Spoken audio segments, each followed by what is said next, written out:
Hi students, hope you all are good. Today in this lecture, we will see how can we run the SQL statements on our Android mobile phones. So let's get started.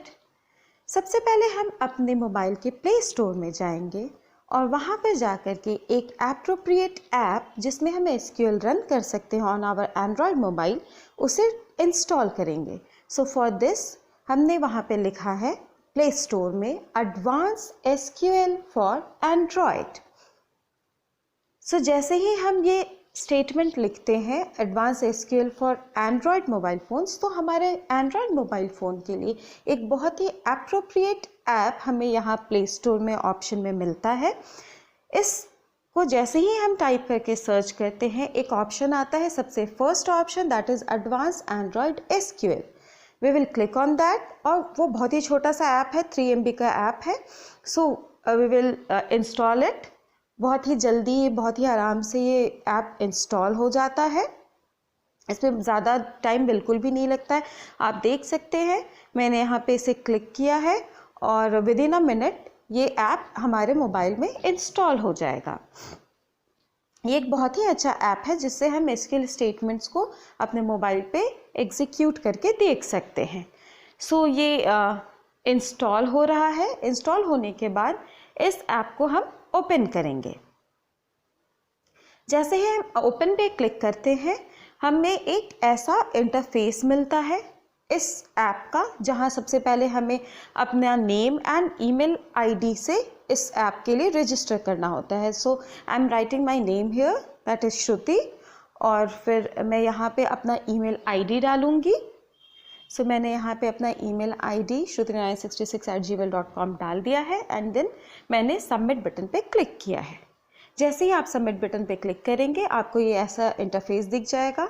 Left side top में बहुत सारे menus के options हैं, drop down menu है, जैसे कि हम यहाँ देख सकते हैं query, table, views, database, about and exit option है. सो राइट साइड में आप देख रहे हैं टेस्ट नाम का एक वर्ड लिखा है जो कि डेटाबेस का नाम है. हम टेबल में जा कर के देखते हैं, अभी टेबल 0 है, हमारे पास कोई भी टेबल पहले से यहाँ पे क्रिएटेड नहीं है. फिर हम व्यूज़ में जाते हैं, वी कैन सी कि यहाँ व्यूज़ भी बिल्कुल कोई भी व्यूज़ नहीं बना है. फिर डेटाबेस में जाते हैं, डेटाबेस ऑलरेडी टेस्ट नाम का यहाँ पे है. फिर अबाउट में जाएंगे तो हमें इस ऐप के बारे में जितनी भी जानकारी दी गई है वो हमें यहाँ पे देखने को मिलेगी. और फिर जब आप एग्जिट पे क्लिक करेंगे तो हम इस ऐप से एग्जिट हो जाएंगे. सो सबसे पहले हम यहाँ पर डेटाबेस में जाएंगे.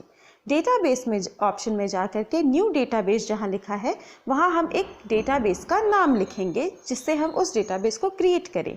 सो मैंने यहाँ पे एग्जाम्पल नाम का डेटाबेस बनाया है और आप देख सकते हैं राइट साइड में एक सिंबल दिया गया है, सिंबल फॉर सेव. तो जैसे ही मैं उसे क्लिक करूँगी वैसे ही ये एग्जाम्पल नाम का डेटाबेस क्रिएट हो जाएगा. फिर जहाँ पे टेस्ट लिखा है वहाँ पे जाके क्लिक करेंगे, वहाँ पे हमें ऑप्शन मिलेगा एग्जाम्पल का, उसे क्लिक करेंगे. अब हम एग्जाम्पल डेटाबेस के अंदर हैं. अब डेटाबेस क्रिएट करने के बाद हमें टेबल क्रिएट करना है. अभी हमारे पास कोई भी टेबल नहीं है. टेबल क्रिएट करने के लिए हम क्वेरी ऑप्शन में जाएंगे और हमारे पास टेबल क्रिएट करने के लिए जो स्टेटमेंट है डेटाबेस में SQL में वो हम यहाँ पे टाइप करेंगे. सो हम यहाँ पे एक स्टूडेंट नाम का टेबल क्रिएट कर रहे हैं. फॉर दिस हमने यहाँ लिखा है क्रिएट टेबल स्टूडेंट. फिर स्मॉल ब्रैकेट ओपन करेंगे और स्मॉल ब्रैकेट के अंदर हम वो सारे फील्ड्स का नाम लिखेंगे with the data type and size जो हम अपने टेबल में क्रिएट करना चाहते हैं. सो हमने यहाँ पे लिखा है नेम. नेम के लिए हमने डेटा टाइप लिया है कैर और उसके बाद फिर से स्मॉल ब्रैकेट में हमने वहाँ पे साइज़ लिया है 15. फिर वहाँ एक कॉमा लिखेंगे. कॉमा लिखने के बाद हम वहाँ पे लिखेंगे रोल और ये सारे स्टेटमेंट्स हम कैपिटल लेटर में लिख सकते हैं. सो रोल अंडरस्कोर, क्योंकि डैश अलाउ नहीं करता है, यहाँ पे स्पेशल सिंबल हमारे पास अंडरस्कोर ही है. सो हम लोग रोल नंबर के लिए रोल अंडरस्कोर नंबर लिखेंगे. इसका डेटा टाइप है number. So number data type हमने लिखा और स्मॉल ब्रैकेट के अंदर हमने इसका साइज़ दिया है 3. फिर अगेन उस ब्रैकेट को क्लोज करने के बाद हमने कॉमा दिया. कॉमा देने के बाद हमने एड्रेस लिखा है. इस फील्ड में हम स्टूडेंट्स के एड्रेस को लिखेंगे. सो एड्रेस ऑब्वियसली थोड़ा बड़ा डेटा होता है, इसीलिए हमने यहाँ पे कैर ना लेकर के हमने डेटा टाइप लिया है वैर कैर। ये हमें ज़्यादा मेमोरी स्पेस प्रोवाइड करता है और हमने ब्रैकेट के अंदर साइज़ लिखा है 25। आप चाहें तो कैर भी लिख सकते हैं, वैर कैर भी लिख सकते हैं, डिपेंड्स अपॉन द साइज़ कि आपको कितना साइज़ चाहिए मेमोरी में। फिर हमने कॉमा दे करके लिखा है DOB which stands for date of birth. Date of birth के लिए हमारे पास डेटा टाइप है डेट डेटा टाइप लिखने के बाद हमें इसमें कोई भी साइज़ देने की ज़रूरत नहीं होती। डेट का अपना एक बाय डिफ़ॉल्ट फॉर्मेट होता है, हम चाहें तो उसे एडिट भी कर सकते हैं या हम चाहें तो बाय डिफ़ॉल्ट डेटा के लिए जो भी फॉर्मेट है उसे यूज़ करके हम डेट फिल कर सकते हैं। ये स्टेटमेंट लिखने के बाद हमें स्मॉल ब्रैकेट को क्लोज करना होगा जो हमने ओपन किया है स्टूडेंट लिखने के बाद। सो वहाँ पे हम स्मॉल ब्रैकेट को क्लोज करेंगे डेटा टाइप के बाद और उसके बाद हम यहाँ पे सेमीकोलन देंगे क्योंकि कोई भी statement in SQL ends with semicolon देंगे और सेमीकोलन देने के बाद एक एरो मार्क है जिससे हम सेंड कर सकते हैं, उस पर हम क्लिक करेंगे तो यहाँ हमारा टेबल क्रिएट हो चुका है। अब हम टेबल ऑप्शन में जा कर के देखेंगे, वी कैन सी कि एग्जाम्पल डेटाबेस के अंदर एक टेबल स्टूडेंट क्रिएट हो चुका है। हम चाहें तो यहाँ से भी उसकी डिटेल देख सकते हैं कि टेबल क्रिएट हुआ है या नहीं क्रिएट हुआ। इसके बाद हम क्वेरी ऑप्शन में जाएंगे और अगेन हम यहाँ पे क्वेरी लिख सकते हैं। To see the structure of the table we have a command describe command. तो डिस्क्राइब कमांड के लिए हम किसी भी कमांड के फर्स्ट 4 लेटर्स को SQL में लिख सकते हैं, वो एग्जीक्यूट हो जाता है। सो जैसे ही हम डिस्क्राइब कमांड के लिए DESC लिख करके स्टूडेंट लिखेंगे which is the name of the table and semicolon देंगे, वहाँ पे हमें इस टेबल का जो स्ट्रक्चर है वो शो करता है। यहाँ हम देख सकते हैं स्ट्रक्चर में कॉलम्स के नेम दिए गए हैं, टाइप दिए गए हैं और वहीं पे ब्रैकेट में उसका साइज़ दिया गया है। सो यहाँ हम अच्छे से टेबल के स्ट्रक्चर को डिस्क्राइब कर सकते हैं। इसको डिस्क्राइब करने के बाद बिकॉज हमारे पास अभी टेबल में कोई भी रोज़ नहीं है तो हम रोज़ इंसर्ट करेंगे। टेबल में जो रोज़ होते हैं वो हॉराइजॉन्टल लाइंस होते हैं जो रिकॉर्ड जिसे हम रिकॉर्ड्स और टपल्स भी बोलते हैं इन SQL एंड डेटाबेस। सो हम यहाँ पे उसे क्रिएट करेंगे। उसे क्रिएट करने के लिए हमारे पास इंसर्ट इनटू कमांड है जिसके बहुत सारे वेरिएशन हैं। यहाँ पे हम लोग सिंपल वाला वेरिएशन लेंगे जिसमें insert into student is the name of the table, वो लिखेंगे, देन वैल्यूज़ लिखेंगे और अंडर स्मॉल ब्रैकेट जिस ऑर्डर में हमने कॉलम्स को क्रिएट किया है, बिकॉज हम यहाँ पे कॉलम्स के नाम को नहीं लिख रहे हैं, फील्ड्स के नेम, कॉलम्स और fields both are same in database. So हमने यहाँ पे जो जिस ऑर्डर में फील्ड्स को क्रिएट किया है उसी ऑर्डर में अपने डेटा को इंसर्ट करेंगे। सो हमने सबसे पहले नेम कॉलम लिखा है, इसीलिए हम यहाँ पे नेम ऑप्शन को लिखेंगे। नेम में मैंने अपना नाम लिखा है, that is Shruti, inside the single quotation mark. उसके बाद कॉमा देंगे। कॉमा देने के बाद यहाँ पे हम लिखेंगे रोल नंबर। रोल नंबर का डेटा टाइप नंबर है, इसीलिए उसे किसी भी कोटेशन मार्क के अंदर लिखने की ज़रूरत नहीं है। सो मैंने यहाँ पे रोल नंबर लिखा है 10, फिर कॉमा दे करके फिर से मैंने कोटेशन ऑन किया है क्योंकि यहाँ पे मुझे एड्रेस लिखना है। सो मैंने यहाँ एड्रेस में जस्ट एक छोटा सा एड्रेस डाला है विच इज़ ओनली दिल्ली और उसे भी सिंगल कोटेशन मार्क से क्लोज कर दिया है। आप चाहें तो यहाँ पे अच्छा खासा एड्रेस पूरे डिटेल में दे सकते हैं। मैंने जस्ट फॉर एग्जांपल लिया है इसीलिए मैंने सिर्फ दिल्ली लिखा है। फिर कोटेशन मार्क क्लोज करके सेमीकोलन देंगे और फिर हम लोग डेट ऑफ बर्थ लिखेंगे। डेट का बाय डिफ़ॉल्ट फॉर्मेट जो मैं आपको बता रही थी वो बाय डिफ़ॉल्ट फॉर्मेट होता है DD-MON-YY। मतलब DD मीन्स आप डेट के डिजिट्स को लिखेंगे, जैसे कि मैंने यहाँ पे 26 लिखा है। Then we will put a dash, फिर यहाँ पे एक डैश लिखेंगे। डैश पुट करने के बाद we will write the first 3 characters of the month. MON means आप मंथ के फर्स्ट 3 कैरेक्टर्स को लिखेंगे, जैसे कि मैंने यहाँ पे JUL फॉर जुलाई लिखा है। फिर again we will put a dash, फिर डैश दिया हमने और फिर हमने ईयर के लास्ट डिजिट्स को लिखा है। सो आप चाहें तो YY अगर ऑप्शन हमारे पास रहे तो हम पूरे ईयर के 4 डिजिट्स को लिख सकते हैं, अदरवाइज हम यहाँ पे सिर्फ 2 डिजिट्स भी लिख सकते हैं। सो हमने क्योंकि हमारे पास बाय डिफ़ॉल्ट फॉर्मेट में DD-MON-YYYY होता है, सो यहाँ पे हम लोग उसके 4 डिजिट्स को लिखेंगे और उसे सिंगल कोटेशन में बंद करके ब्रैकेट क्लोज करके सेमीकोलन दे करके यहाँ पे एंटर प्रेस करेंगे। जैसे ही हम ये करेंगे वैसे ही हमारे टेबल में एक रो इंसर्ट हो जाएगा विथ द डेटा। नेम में श्रुति, रोल नंबर 10, एड्रेस में दिल्ली और जो डेट है उसमें 26 जुलाई 2009। ये हमारा एक रो इंसर्ट हो चुका है। टू सी द रो, अगर आप विथ ऑल द कॉलम्स सारे रिकॉर्ड सारे डेटा के साथ टेबल को देखना चाहते हैं तो we have a query select asterisk from table name to see the records, to see all the records and all the columns. तो हम यहाँ पे लिखेंगे सेलेक्ट एस्ट्रिक फ्रॉम, टेबल हमारा है स्टूडेंट तो हम यहाँ लिखेंगे सेलेक्ट एस्ट्रिक फ्रॉम स्टूडेंट्स।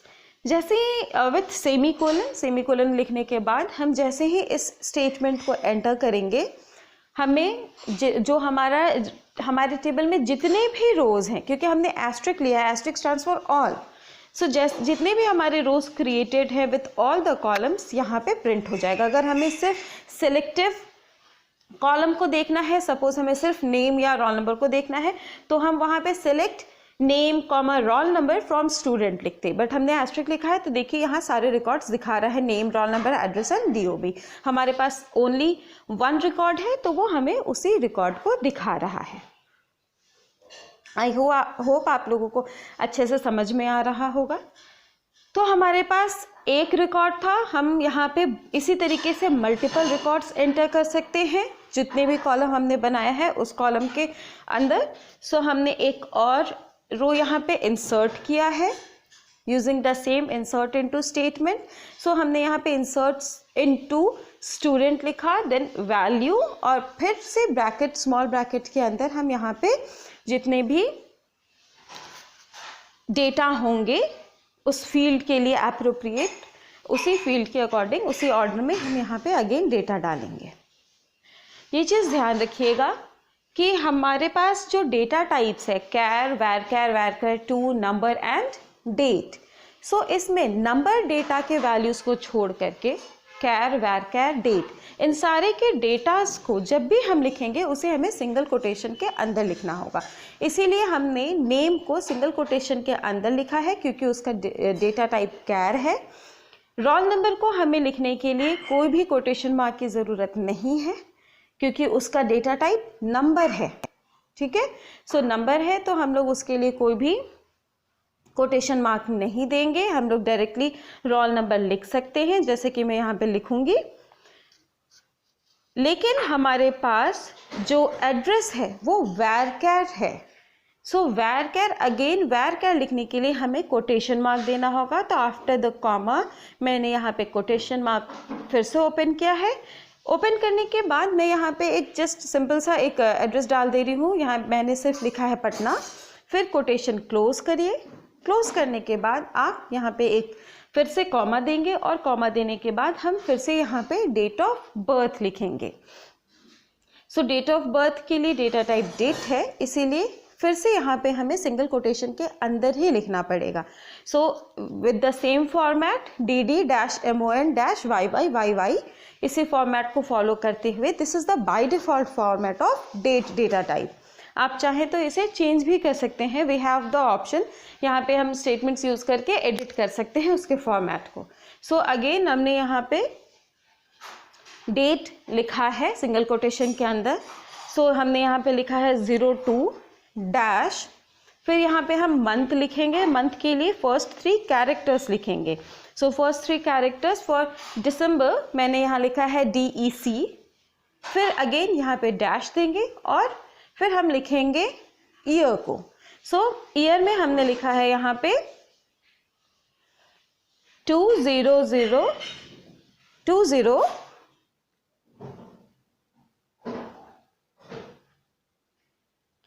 अगर हमारा डेटा टाइप का फॉर्मेट सिर्फ YY होता तो हम यहाँ सिर्फ 2 डिजिट ही देते, लेकिन हमारे डेटा टाइप का फॉर्मेट जो है वो 4 डिजिट का है, इसीलिए YY है, इसीलिए हमें यहाँ पे 4 डिजिट्स लिखने होंगे। सो मैंने यहाँ लिख दिया है 2008, ठीक है। फिर हम यहाँ कोटेशन क्लोज करेंगे, स्मॉल ब्रैकेट को क्लोज करेंगे, सेमीकोलन देने के बाद अगेन हम यहाँ पे ये arrow mark which stands for enter, इसे क्लिक करेंगे। इसे क्लिक करने के बाद वी कैन सी कि हमारे टेबल में 2 रिकॉर्ड इंसर्ट हो चुके हैं। तो इन रिकॉर्ड्स को फिर से देखने के लिए कि हमारे टेबल में जो रिकॉर्ड्स इंसर्ट हुए हैं, हमारे टेबल में फील्ड्स क्या है, उसे देखने के लिए अगेन हम सेम स्टेटमेंट लिख सकते हैं, which is select asterisk from student, जो कि जिसका सिंटैक्स होता है एक्चुअली सेलेक्ट स्टेटमेंट से हम लोग बहुत सारी क्वेरी कर सकते हैं। जितनी भी क्वेरी करनी है हमें, हम सेलेक्ट स्टेटमेंट के साथ ही कर सकते हैं। सो सेलेक्ट के साथ बहुत सारे ऑप्शंस हमारे पास हैं। सारे रिकॉर्ड्स को देखने के लिए हम एस्ट्रिक यूज़ करते हैं। सो हमने यहाँ पे लिखा है सेलेक्ट एस्ट्रिक फ्रॉम स्टूडेंट्स, और सेमीकोलन देने के बाद जैसे ही हमने एंटर किया हम देख सकते हैं कि यहाँ पे हमें जो रिकॉर्ड्स हैं, दोनों रिकॉर्ड के साथ हमें वो टेबल को दिखा रहा है। अब अगर हम चाहते हैं, यहाँ हमने देखा कि नेम, रोल नंबर, एड्रेस और डेट ऑफ बर्थ सब सारे ऑप्शंस हमें लिख के दिखाया। बट अगर हम चाहते हैं कि हम कोई सेलेक्टिव, जैसे कि सिर्फ नेम कॉलम को और सिर्फ रोल नंबर कॉलम को ही देखें, उसके डेटा को देखें, सो उसके लिए हम लिखेंगे सेलेक्ट नेम कॉमा रोल, और इसके साथ चाहे तो हम कंडीशन भी लगा सकते हैं। सो हमने यहाँ पे लिखा है select name comma roll number from, table name है हमारा स्टूडेंट, तो हम यहाँ पे लिखेंगे फ्रॉम स्टूडेंट, और हम चाहें तो यहाँ पे कंडीशन लगा सकते हैं। कंडीशन लगाने के लिए हमारे पास वेयर क्लॉज है, वेयर के साथ हम कंडीशन लगा सकते हैं। सो हमने यहाँ पे कंडीशन लगाया है where name is equals to, क्योंकि जिस भी कॉलम को हम सिलेक्ट करना चाहते हैं उस कॉलम का नाम हमें लिखना है, उसके बाद हम इक्वल टू मार्क देंगे, और क्योंकि ऑब्वियसली नेम हमारा कैरेक्टर डेटा टाइप है, इसलिए उसे उसके वैल्यूज़ को देखने के लिए हमें कोटेशन मार्क के अंदर लिखना होगा। तो हमने लिखा है where name is equals to Anurag, और इसे हमने सिंगल कोटेशन मार्क के अंदर लिखा है और सेमीकोलन दिया है। ये लिख करके जैसे ही हम इंसर्ट करेंगे, एंटर करेंगे, हम देखेंगे कि हमें टेबल में सिर्फ name and roll number option ही दिखा रहा है, और सिर्फ अनुराग नाम का जो रिकॉर्ड, जो टेबल में हमारे पास रिकॉर्ड था सिर्फ अनुराग का, सो सिर्फ हमें अनुराग का name and roll number he show कर रहा है। इसके अलावा हमारे टेबल में और कुछ भी शो नहीं हो रहा, ठीक है। अब अगर हम चाहें कि इस टेबल को हम डिलीट कर दें, तो इस टेबल को डिलीट करने के लिए हमारे पास कमांड होता है drop table. Drop table table name, ये उसका सिंटैक्स है। तो हम यहाँ पे अगर लिखते हैं ड्रॉप टेबल स्टूडेंट और सेमीकोलन देने के बाद एंटर करते हैं, तो ये जो टेबल हमारा क्रिएटेड था student with all the records, वो अब डिलीट हो चुका है। अब हमारे पास कोई भी टेबल नहीं बचा। तो ये टेबल डिलीट हुआ या नहीं डिलीट हुआ, इसे चेक करने के लिए अगेन हम डिस्क्राइब कमांड लिखेंगे। डिस्क्राइब कमांड में हमने लिखा है DESC, again name of the table student, ये लिख के जैसे ही हम सेमीकोलन डालेंगे, लिखेंगे और एंटर करेंगे, वी कैन सी कि हमारे पास कोई भी टेबल अब नहीं है, क्योंकि वो डिलीट हो चुका है यूजिंग द ड्रॉप कमांड। सो यहाँ देखिए, अब हमने जब अगेन वापस डिस्क लिखा तो हमें कुछ भी शो नहीं किया। वापस हम टेबल में जा कर के देखते हैं, टेबल यहाँ फिर से 0 हो चुका है। इसका मतलब है कि वो टेबल डिलीट हो चुका है। सो इस तरीके से हम कमांड्स लिख सकते हैं, क्वेरीज लिख सकते हैं। अपने ऑप्शन यहाँ पे जितने भी हैं हमारे पास, उन सारे ऑप्शंस को हम मेन्यू से ला करके यूज़ कर सकते हैं। यहाँ से हम एग्जिट पे क्लिक करके एग्जिट हो जाएंगे। So thanks for watching the video. Thank you guys so much. Stay safe, stay healthy, bye bye.